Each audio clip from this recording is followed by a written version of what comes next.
Dahil nga sa hindi matanggap ni Ramir ang mga nangyayari sa kanyang pamilya, lalong-lalo na sa kanilang anak na si Trixie, hindi nga po niya nakayanan at nagkaroon nga po ng heart attack at agad na dinala sa ospital. Galit na galit naman si Patricia nang gustong hawakan ni Lilet ang kanyang ama at sinabi niya dito na hindi niya pwedeng hawakan ang kanyang asawa dahil siya ang lahat ng may kasalanan sa nangyayaring ito. Samantala, umiyak nga pong ating bida dahil gusto nga niyang mayakap o makita ang kanyang ama, ngunit hindi niya ito magawa dahil sa galit ni Patricia sa kanya.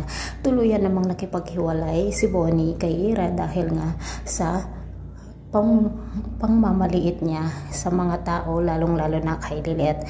Umiyak nga po si Ira, lalo na nang sabihin ni Bonnie na mag-resign na lamang siya sa love. At bigla namang dumating ang mama ni Ira na kung saan ay si Lady Justice at kinausap nga niya si Bonnie na kung pwede ay pag-usapan nila ang lahat ng mga nangyayari.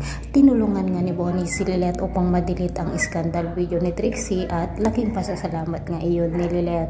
Samantala, dahil nga sa nangyayaring ito kay Trixie ay tuluyan nga po siyang nagrebelde at ang kanyang sarili, ang kanyang pinarurusahan ngayon. At sinabi nga niya na hindi siya titigil hanggang hindi tuluyang masira ang kanyang buhay.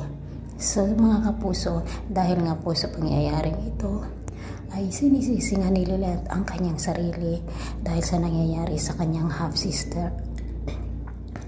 At nang nagkaroon nga po ng ganap doon sa isang charity at mayroon nga pong nakilala si Lilet na nagtanggol sa kanya dahil na rin sa maliit na naman ni Trixie dito kay Lilet dahil nandoon din po siya sa event na iyon.